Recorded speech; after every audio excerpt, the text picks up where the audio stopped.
This is Jack Duck Politics, local election special with Anthony Barry, Fine Gael Councilor for the Cobh LEA. Anthony is a county councillor based in Carricktool, and he represents both Carricktool, Carricknavar, Watergrass Hill, the north of the Cobh LEA, as well as Glentown and Little Island. So Anthony, you're very welcome onto the podcast, and thanks for coming on today. I know you were very busy yourself today, so we'll try and keep this short and brief for you, because I know you mentioned to me just there before we started the interview that you've a commemoration at 3 o'clock, so we'll try and keep it short and simple, and let the voters get to know Anthony Barry. So Anthony, if you don't mind, would you like to tell us a little bit about yourself? I suppose, Jack, look, I'm 10 years a county councillor now, but I started out as a farmer. In 1980, I started after I did my leaving cert, born and raised in Carricktool. Was wearing the blue and gold jersey, Carricktool and the J grounds since I was 10 years of age. So yeah, Carricktool is very much, I suppose, in my DNA. Married with 2 children. They're grown up now. Not that I often wonder the children ever grow up, but however. So yeah, look, I came into this game purely from primarily David Stanton and community, working on the ground in the community through the community council in Carricktool, and worked with CCAD then as well. I was on the board of directors for many, many years. So that's probably how I ended up in this gig, you know. So another question I have for you is you're Fine Gael councillor. What led you to join Fine Gael rather than Fianna Fáil or Labour or the Green Party? What attracted you specifically to Fine Gael? Was it their economic policies? Was it their social policies? Because I'm sure voters will be interested to know kind of like what is the kind of like social attraction to Fine Gael. Because I myself, on my dad's side of the family, a few of my relatives are Fine Gael members. So I just kind of said I'd ask if you don't mind. Yeah, I know, and it's a perfectly reasonable question. Look, I'll be honest with you. Family-wise, historically, there would have been strong Fine Gael connections. I know my grandmother on my father's side had an absolutely adored Michael Collins, and you know that was a big thing. Michael Collins's picture stayed over my bed from the time I was a small child, even though early on I didn't even know who it was. And I would have been a supporter, but I probably would have gone for a while and really liked the PDs and where they were going. But I think David Stanton probably brought me back to Fine Gael, and definitely, look, I worked unbelievably closely for that man the last 27 years, and his policy, his way of looking at things, the way his commitment to the local community, definitely, I think, really brought me on board with Fine Gael, you know. Oh, definitely. And for those people living in the Cobh LEA and the East Cork constituency, David Stanton is the Fine Gael TD for Cork East, and he was also a government minister with responsibility for a certain department. I can't remember it off the top of my head, but he's been both a minister and he has been a TD for 27 years. He's been a TD longer than I've been alive, which tells us that from Anthony. He's been I'm 26 next month, and Dave been in since 1997, so that just shows you how long of a politician he's been. And he'll be, I know myself, whenever I was having an issue with something in Cobh, Dave Stanton was always a brilliant representative to turn to, you know, and he was always a very personable fella to go to, you know, if he had an issue.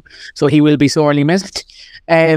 So the first question I was going to ask you, Anthony, about the local election coming up is mainly to do with, I know yourself being a farmer, so you'd be a bit business minded yourself, would be what business supports would you like to see, or would you like to have implemented over the next 5 years? Because I know myself, the rates are kind of the main part of the council's income to try and fund stuff that goes on throughout the county. So just a little bit about the business would be, or the business plan you'd have for businesses over the next 5 years would be brilliant.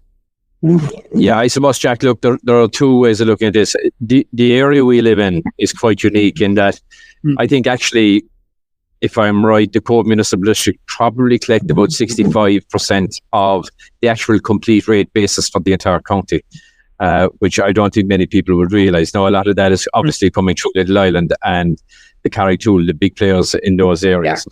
Yeah. But we also have a very, very vibrant SME sector in the area. And I know a lot of small businesses have been feeling pressure, particularly with the cost squeeze, and particularly those in the hospitality sector. It has been an issue, but what I've been canvassing for the last few weeks, childcare and the childcare provision sector is also coming under serious pressure. And I know the issues surrounding that are probably more national issues surrounding the red tape that's associated with that. And it's not within the council remit. What is, however, within the council remit, as you said quite rightly, is the rates that we charge. And I know that we stopped the rates from going up this year. And we're also in a situation whereby, we have to balance our budget. And, the rates has been probably the one area that we have control over. But what you have to do is balance the services provided by the council with the rates that are charged to our businesses. And it was interesting that we did a cost of business rebate to ratepayers. It came out from central government there to help alleviate the costs associated with the increased charges that came for the last couple of years as a result of the Ukraine war and maybe COVID. What disappointed me was that only 47% of those business owners that were eligible for that rebate actually applied for it. And I think working closer with these businesses and getting the message out there through the council is vitally important. What we also need to look at is how we can get those derelict buildings that are lying idle in some of our villages and towns back into use, and maybe looking at how we can make it more attractive from a rate base, getting those places opening up again, Definitely. Because I know myself in Cobh, there's a few buildings that are dormant at the moment, they're not being used now. Particularly, there's one at the top of East Hill. It used to be a former Gael, a supermarket, and it's currently lying dormant, and it has been dormant for a good number of years. So I know a lot of people will be kind of happy to hear that you're kind of pushing to try and get dormant buildings back into action, because that's kind of twofold. It kind of, not only does it benefit the council by bringing in additional rates, but it also benefits the local community by saying have another local business that people can go to, so it's kind of a win-win situation for both the council and the local community, because both are winning as a result of it. And I think also, Jack, you're right in what you're saying, but also what we need to do is to make our town centres and our village centres a more attractive place environmentally for people to come in and shop and do business. And particularly in Cobh and Carricktool, I would see that as being an issue, because they are now quite sizable towns. And, if we can make that, and that is under the remit of the council, and we can look for funding, and, already we have looked for funding for the urban placemaking of Cobh and Carricktool from central government to make these town centres more attractive. And if they're more attractive for people to come into, they'll be more attractive for businesses to be taking place there, Definitely. And I know myself, another big issue that's come up when I've been talking to people is infrastructure, because I know in Carricktool there's a lot of issues here in Cobh and Carricktool in terms of infrastructure. I know that the Cork to Middleton bypass was shelved last year, so that's kind of another issue that I've noticed as well. We're kind of living that big infrastructure project as well. I know the Fota Road is in need of renovation as well, because that's been made aware to me as well. So I was just going to ask you, what kind of infrastructure projects does the council have planned for the Cobh LEA over the next 5 years? You see, fundamentally, and this is an issue I always will come back to, that we have probably the weakest local government system in Europe. And I know that, certain members of my party could be responsible for that as well. So I would like to have seen local government strengthened further with their powers and more powers devolved from central government back down to local government. And that would, when we are formulating county development plans, when we are deciding our population is going to grow, that we can then, as a council, put in the infrastructure, and not just the physical infrastructure of roads, train lines, schools, that type of infrastructure, but also the social infrastructure, which is just as important. Libraries, cultural centres, art centres, playing facilities for our young people, as in pitches and that. But when we get back to the road one in particular, it was disappointing that the upgrade for the Carricktool-Middleton section of the N25 was shelved. It is very distressing that the main road into Cobh is so limited for such a large town now. And we have been pushing for these upgrades to go ahead. But when the decision is taken in Dublin, they don't see the knock-on effects that these decisions make for the other roads, for the by roads, the slip roads, and all that. And they don't see that. And we are at the first level. Those councillors that are elected are at the first level with the community to see the effects of these decisions, not some anonymous civil servants in the departments of Dublin. And that's a very good point to make, because when I interviewed Cotton Rasmussen last night, Cotton said exactly the same thing, that a lot of government departments don't realise the actual impact that their cost-cutting and cost-saving measures are having on local infrastructure projects in Cork. And I think as well, what a lot of people tend to not realise is that the government up in Dublin tends to be very Dublin-centric, and kind of like we're kind of left then on the kind of periphery, not being able to get a lot off of Dublin. Like, I do know that Cobh and Carricktool are due to benefit from a new rail plan. You know, they're due to put a new rail station, or my apologies, a new train station into Carricktool West, and they're due to put a new train station into Ballino in Cobh, and that was only announced on Friday. So it's good to see there is some infrastructure plans being put in place, but as we both agreed, there's not enough being done infrastructure-wise for Cobh and Carricktool and for the wider LEA as a whole. And another issue I wanted to talk to you about, Anthony, was the Carricknavar Watergrass Hill and the lack of buses. Because I know when we were talking before, we were talking about that and how the people up in the northern part of the LEA are suffering as a result of infrequent bus services. So you might want, I just said we give you a minute to talk about that. Yeah, look, Jack, I accept fully downtown Carricktool and Cobh are well served from a public transport perspective. However, if you just mentioned Nambraha, Watergrass Hill, Whitechurch and Carricknavar, and the issues they are sizable villages and small towns in their own right. And you have these areas opening up. And what I don't understand is seeing 56-seater buses travelling out to these areas. What I don't understand is in areas like Carricktool, where you have peripheral areas, and you could have small buses, a mini bus service, connecting to major centres. So you could have a bus running out and doing Carricknavar and Whitechurch, the 56-seater, but you could have smaller buses bringing people in from the more peripheral areas. And I think that's what we should be looking at. Not all these big 56-seater buses or double-decker buses coming out, because if we had the smaller bus services supplying that, you would definitely have better usage and you would be able to support these smaller communities. Definitely. And I know as well, Watergrass Hill has experienced a massive population over the last 5 to 10 years.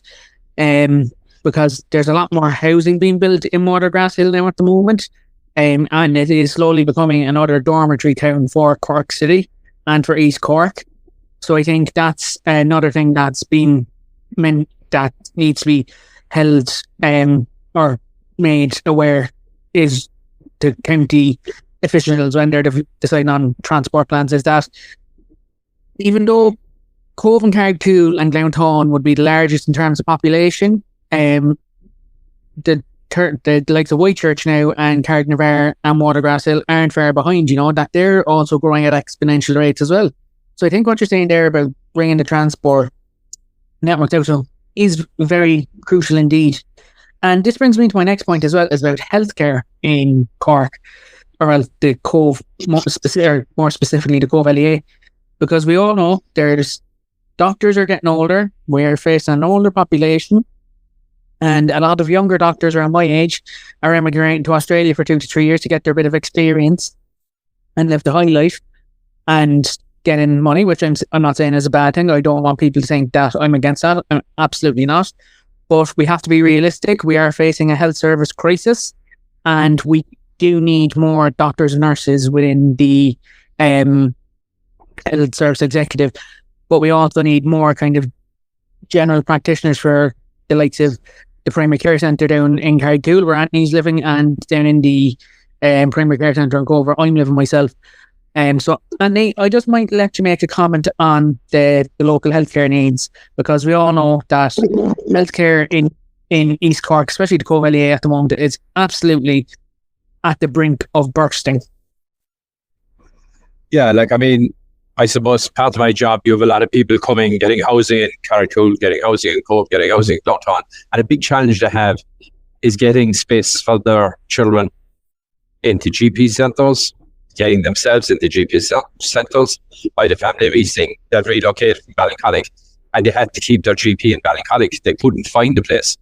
Now you have the same thing with education and getting to schools. And that's a direct result of areas that are growing very, very quickly. And like, we should be also looking, like, we spend an awful lot of money as a state on healthcare.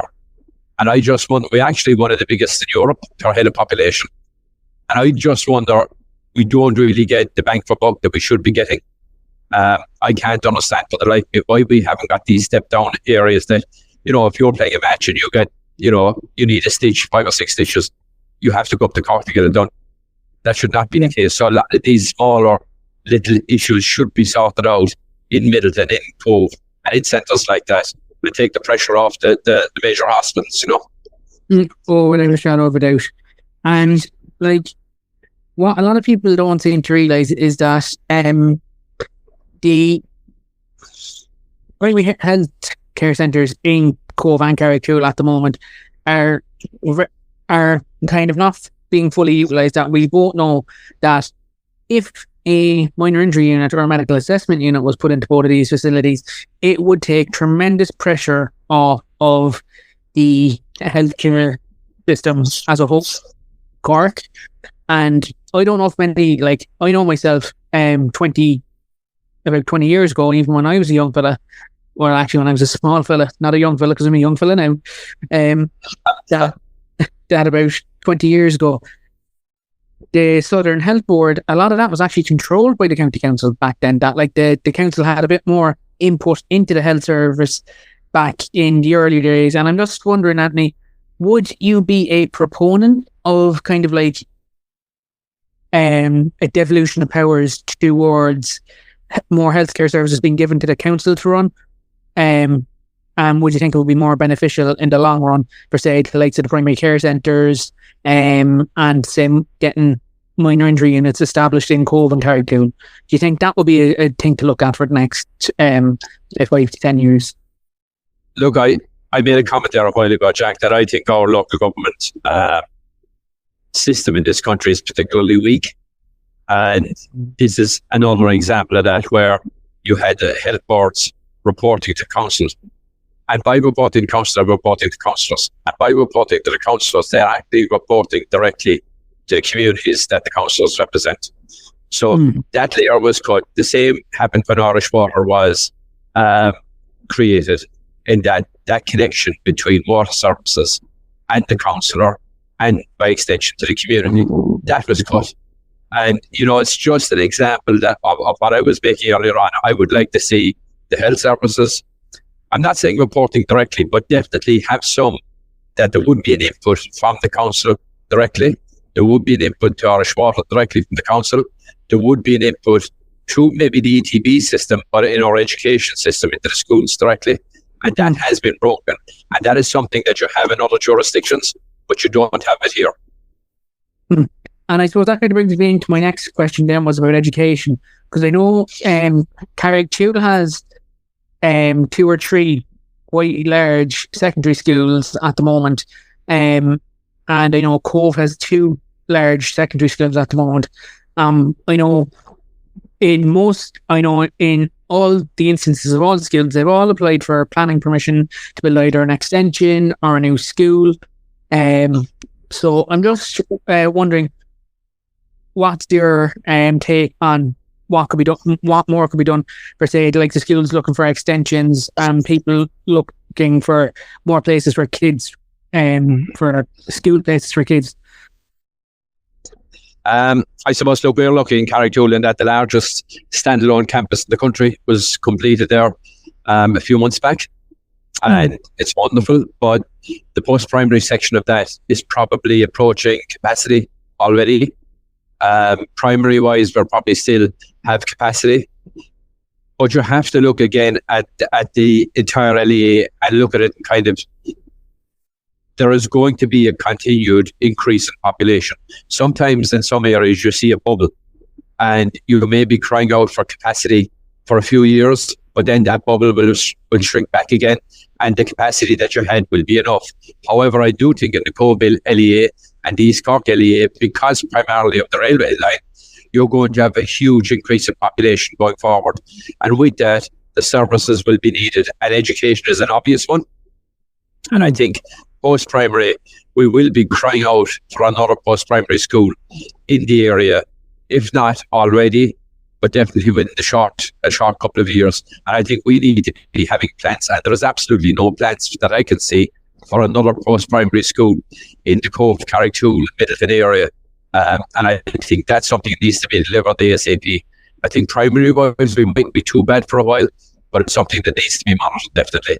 And then you have the other side of it, well, especially in school. And I know there has been an announcement for one in Carrigtwohill, but I think already the applications that are there will fill that special needs school. And that's another sector we need to look at. And, like, I was talking to Councilor Rasmussen last night. He's the Labour councillor for Cobh in County Cork. Or rather, the Cobh area, I should be more specific. Gael was saying that he's also saying that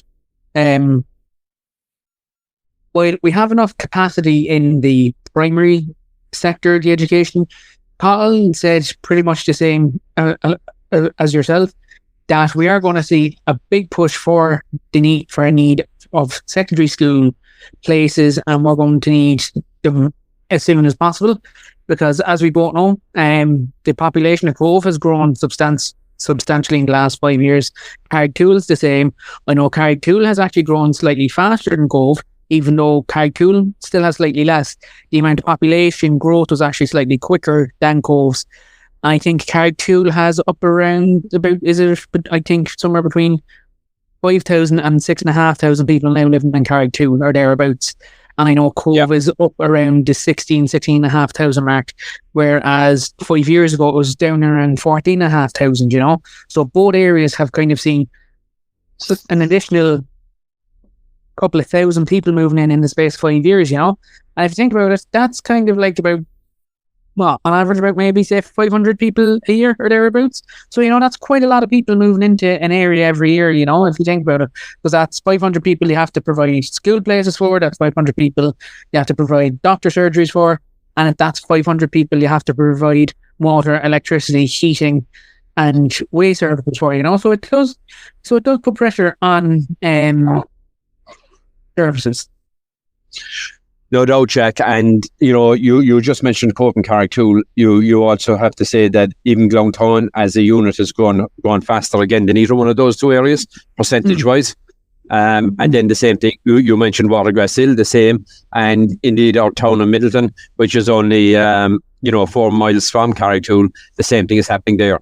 So it is an area that is facing, even though the whole country is facing massive population growth, this area of, we'll say, the railway corridor or the eastern section of Cork County has definitely taken more than its fair share. And it's something that's going to continue. And it's something that we as elected representatives have to keep fighting for, have to keep pushing for, to get those services, to get those essential services. And they are essential into the area, you know. Oh, without a shadow of a doubt. And another thing I wanted to bring up as well was housing. I know at the moment in Cobh, we're very lucky that there's 3 new estates being built at the moment. I know in Carrigtwohill, there's recently been planning permission granted for an extension to another housing estate And I know downtown there's another housing estate being built, or is it another part of a housing estate is being built at the back. And I know from Watergrass Hill and Knockgraha there's also housing estates being built.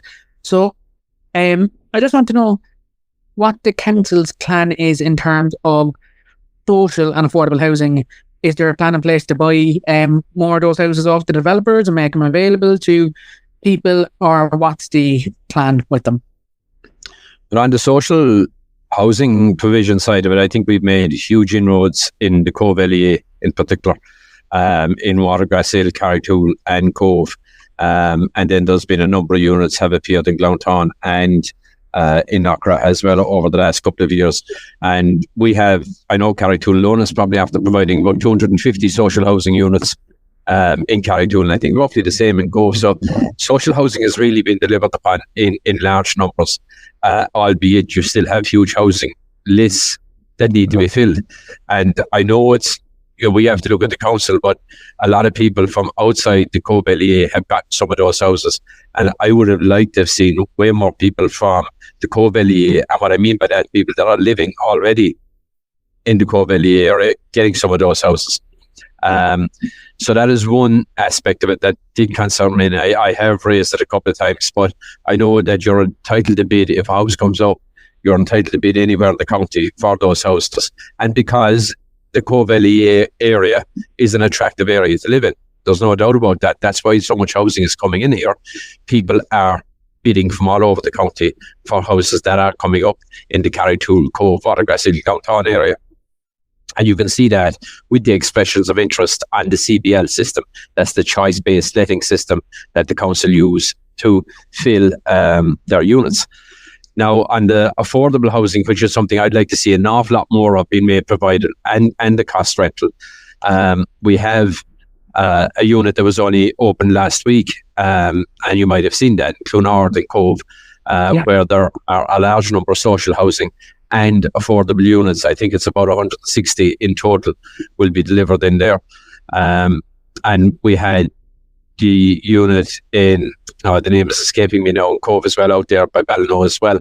And in Carrigtwohill, Culline, sorry. Correct. This canvassing is getting to me definitely. And we have in Carrigtwohill as well, there is a plan down by the rail station for another affordable scheme to come online. And I'm sure you might have seen where there's a recent BAM got approval for over 700 units in Carrigtwohill, which I think undoubtedly some of those will be turnkey units for the council and will be affordable units, will be delivered in that as well. So there is a lot of stuff happening, but its capacity to actually build these is probably the biggest challenge, and getting builders and developers on site in there to deliver these. Because you know yourself, Jack, I mean, if you look for a builder tomorrow morning to deliver or to build a house for you, you'll probably be waiting 18 months. I mean, you just cannot get developers or builders at the moment. Our lack of capacity is a huge challenge to housing supply.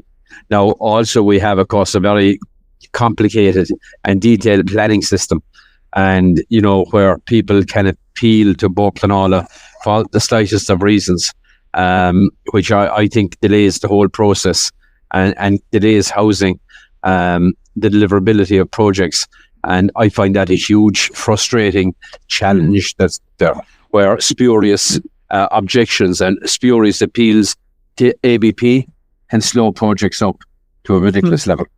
Oh, yeah, and I think that needs to be said as well. That I think the big problem with on Bord Pleanála, and this is my own personal opinion, is I think on Bord Pleanála is no longer fit for purpose, and I think it would be more beneficial for counties and local authorities to make their own planning decisions rather than a centralised planning office, because I don't think on Bord Pleanála just isn't cutting the mustard anymore, as some might say, because, like, you know, what issues might be facing us here in the Cobh LEA might be different for, say, someone down in Bandon, Skip, down West Cork, or even in Donegal or Limerick, you know, like, and I just think that you're making a very valid point that there are people who make spurious claims to try and extort housing developments, but also at the same time, some of these objections are valid, because I know myself, Some of these objections are made on a more infrastructure-based question rather than being spurious. But I do agree with you that we do need to kind of streamline the planning process a small bit, and kind of like it is a bit bloated at the moment. That kind of like someone that's not even living in an area can put in an objection, and it can be a spurious objection at that. So I think you're very right, Anthony, in the fact that the onboard plan all kind of there does need to be worked on around planning. And this brings me to my second last question is, I know in Cobh over the last few months we've had a few very serious incidents of antisocial behaviour and even violent behaviour.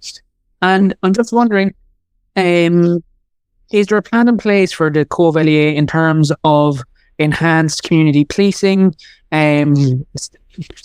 implementing of road calming measures for speeding? Because we all know how dangerous the Fota Road is, and we all know how dangerous the junction of Cobh Cross can be as well. Kind of like you get people coming at you at the roundabout of Cobh Cross there, and you're kind of lucky if you don't get hit by another car. That's true. It's like a game of chicken at times. Look, I'd have serious concerns. We've a Garda station in Carrigtwohill. I asked David Stanton to put on a parliamentary question to know how many guards were attached to the Garda station. I was told by the Minister of Justice, or she was told by the department, that there were 4 guards attached to it. You would be hard-pressed at any stage to find that Garda station open. It was open. The number of hours in a week you probably count on 2 hands. And for a town the size, you mentioned it earlier on, nearly 6,000 people, that's unacceptable.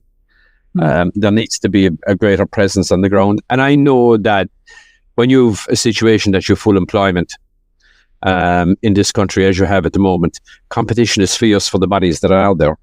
And that allied to the fact that to be a member of An Garda Síochána at the moment is not an overly attractive situation, because we've all seen where instances of people taking out their phones and filming Gardaí in their duty, questioning them, and that some of that is justifiable. But you would have to question how far members of the Garda Síochána can go in accepting what I consider some behaviour from certain members of the public that is totally unacceptable. So I don't think it's as an attractive life choice now as what it would have been historically. And then when you have full employment, people have choices. So, it was difficult to even fill Templemore the last time. So we have to make it more attractive, and we have to protect the Gardaí in their line of work. Also, bear in mind that we need to question it and make sure that everything they do is done right. But I think we've gone overboard on that, and that's just my own personal opinion. And there's a lot to be said that, I think we could be doing more to support the Guardian. We could be doing more to support the ambulance service, the fire service, because I know myself here in Cobh that Cobh Fire Station is a retained fire station and Middleton's a retained fire station. But what I've what a lot of people in the Cobh LEA might not notice is that if there's a fire in Carrigtwohill, it's actually either Middleton responding or Cobh responding to it, And I think that's another thing that needs to be addressed for the people of Carrigtwohill as well, is the fact that you don't have your own fire station. You're dependent on Cobh or Cobh or Middleton to respond if there's a fire. Well, it's primarily Middleton, but I suppose realistically, if you were leaving the fire station in Middleton and I asked you to get down to the far off reaches of Ballinacurra or that, where there are big housing estates, or go to Carrigtwohill, you'd probably be in Carrigtwohill because of the N25 faster. So the location of the fire station now, where it was in Middleton before, definitely makes it more accessible, and it gets it onto the main road, because the traffic in Middleton is absolutely crazy at the moment. So the location is better now in that you can get onto the N25 faster.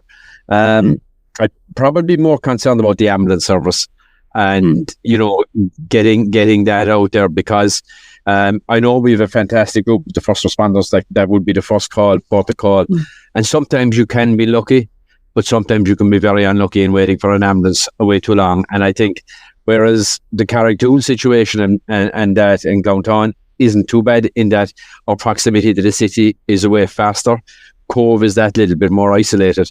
And, it is kind of unique in the situation where it is. And I would have concerns that if you had an incident on the Cobh Road, be it on the Photo Road or further in, I suppose you have the choice that you come in at the back of the island. But if you have an incident on the Photo Road, really Cobh is fairly isolated in a situation like that. Oh, it is, without a shadow of a doubt. And I think another point I need to make for anyone that's listening to this episode is the two nearest ambulance stations to Cobh and Carrigtwohill, and the bigger chunk of the LEA as well, is Gael ambulance station, which is in the very eastern part of the county, and Kinsale Road ambulance station, which is in kind of like this, that covers the city, you know. I think as far as I'm aware, there's no longer an ambulance based in Middleton. I know there used to be a response car based out of Middleton, but I think, if I'm correct, I'm on correction on this, that response car was removed from Middleton, and now we're dependent on Gael or Kinsale Road. And I think we're very lucky in Cobh and in Carrigtwohill, and I believe Watergrass Hill as well is lucky enough in this instance, that they all have amazing volunteer community first responder groups, and they're excellent, you know. I know in Cobh they've already been activated a fair few times since they were re-established just last month, and they've done fantastic work since, so big shout out to them. And I also know the responders in Carrigtwohill do a fantastic job as well. But I think what you're saying is very true, Anthony, that there does need to be a look into ambulance provision in Cork County and East Cork specifically, because me, myself, I'd have a few buddies working for the National Ambulance Service, and I'd have a few people I know working for the ambulance service as well. And they're saying to me at any one time that you only have 15 ambulances for the entire county of Cork. Yeah, and I mean, that is, like, you could go up to the A&E in CUH or the Mercy, and you could see 3 or 4 ambulances based up there at any one time, because maybe they can't get their patients offloaded, and they can't do any. They can't go to another call until the patient is after being looked at in the A&E. And this is the whole review that we were looking at earlier on, and we spoke about earlier on the health services. It's about getting that throughput faster, you know. And I hate using patients like your, you know, units, but I mean a hospital, and you can't treat it the same way. But you need to get people seen faster and out, you know. And having that step down facility. I mean, a hospital's job is somebody that comes in that is quite ill, or, you know, has an emergency situation.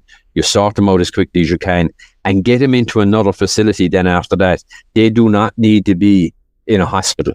And we should have more of these facilities where people, you know, may not really be sick, but they cannot go home until they probably recuperate better. And we should have more of that kind of those institutions, if you want to call them for another word. I'd call them probably a step-down centre for people. And the hospitals should be just used, get them in, get the patients fixed, get them sorted, and move them into those other facilities. And I think that's a very good point of view to make. And this will be my final question now, because I know it's 23 now. So we kind of, and I know you have to be gone again by 3 o'clock, Anthony. So final question I'm going to ask, or the second last question I'm going to ask you, is where do you see yourself in 5 years' time? Do you see yourself going for re-election as a councillor, or do you see yourself maybe retiring after a good 15-year run as a councillor? Good God, Jack, I don't know what I'll be doing tomorrow, not in mind in 5 years' time. Let's get over this one first. I really enjoy doing what I'm doing. There are a few major projects in the pipeline in Carrigtwohill, Glounthaune, that area, that I would love to see get over the line. If they could be seen through, like the public realm works in Carrigtwohill, particularly providing playing facilities in Carrigtwohill. In Glounthaune, it's looking for, I suppose, a community centre, that area where they could develop. Likewise in Knockgraha, they're looking for that. So there are a few big projects that I would like to see getting over the line first. And do you know what? Come back to me in 5 years' time. If I am lucky enough to be elected in a fortnight, come back to me in 5 years, and then we'll see how we're after going. But I really enjoyed it. It's been a fantastic experience, and I hope I've contributed. And look, it'll be up to the people on the 7th of June to decide whether they want Anthony Barry as a councillor or not again going forward the next 5 years.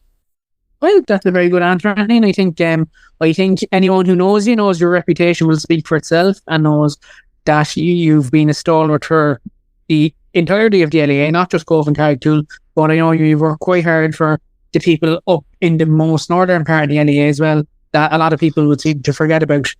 And the final question I want to ask you as well, I know myself, I'm only 25 and I still have a long road ahead of me in politics, but the question I had was what would you recommend to anyone that wants to get involved in politics from an early age, say around maybe their early 20s, late teens, early 20s?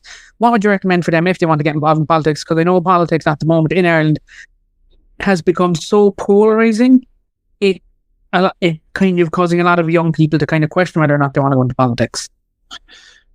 I think, Jack, there's a coarseness after coming into the political system here in Ireland. And it's not internally from the political system. It's more, and I hate using the word social media, but you know what I'm saying? It's that external influences that have brought this coarseness to it. And what amazes me is that we just had our final meeting. I just left that there now in Cork County Council. And we've elected people from very, very different political backgrounds. But I have to say, once you go in there, you work for the communities you represent. And I have not really seen any negativity from the members. Yeah, you'll have a bit of political jostling, but generally people genuinely want to represent their communities and do the best they can for them. And I think if you go in with positivity into politics, and it is fairly ropey at the moment, and it is hard to see any light there because politicians are tarred with this kind of attitude that, oh, you're all in it for something that you can get out of it for yourselves. And I can tell you nothing be further from the truth. It's not a job you would last in if you're doing it for yourself. You have to have a genuine commitment to community. Otherwise, it will just eat you up. And there are easier ways of making a living. There's no doubt about that. I would say to people that would be interested in it, get involved in your local community. Get involved in what's happening on the ground. You will surround yourself with positive people, and that positivity will carry you forward. And, that working with positive people, there's nothing like it. Ignore the negativity. Just write it off, because those people will never contribute anything to the community. And I think that's a very true thing, that if you smile at the world smiles back at you, but if you weep alone, And I think that's a very good point that you've put there, Anthony, at the end, that, if you're positive, it'll come back to you in spades. But if you're negative, you're not going to get anywhere. And I think that's a very good point to make for a young person like myself that wants to get involved in politics. And look, who knows, hopefully common sense prevails on the 7th of June. I know myself that I have a good feeling it will. But nothing is ever certain in politics. That's one thing I've learned for certain. And that is a fact. There's nothing ever certain in politics or sports. So, that's what makes us on our toes all the time. Look, I mean, what I've seen, anyone that puts their name on a ballot paper, anyone that puts their name up on a poll with a poster looking to be elected by the electorate, it's not the best system in the world, democracy. But you know what? It has stood to us very, very, very well. And we are lucky to have a very strong democratic process in this country. And you only have to look around the world at the moment, Jack, and you can see how fragile this process is. We should never take it for granted. No, we should not. Folks, this has been the interview with Councillor Anthony Barry, Fine Gael, Councillor for the Cobh LEA. Anthony, would appreciate your first preference on June 7th, or your next highest preference, and I know he will be grateful for it. So folks, I hope you've enjoyed this episode with Anthony. I know I certainly have enjoyed making it. Anthony, I hope you've enjoyed being on it. Of course, Jack, as always, and anytime, where I am. Thanks very much, Anthony. So folks, this has been today's episode of the Jacked Up Politics Local Election Special. Thanks very much for listening, and we hope you have a good one. Nobody ever said this would be easy, but trust when I say that you got it. I know you've been looking for a breakthrough.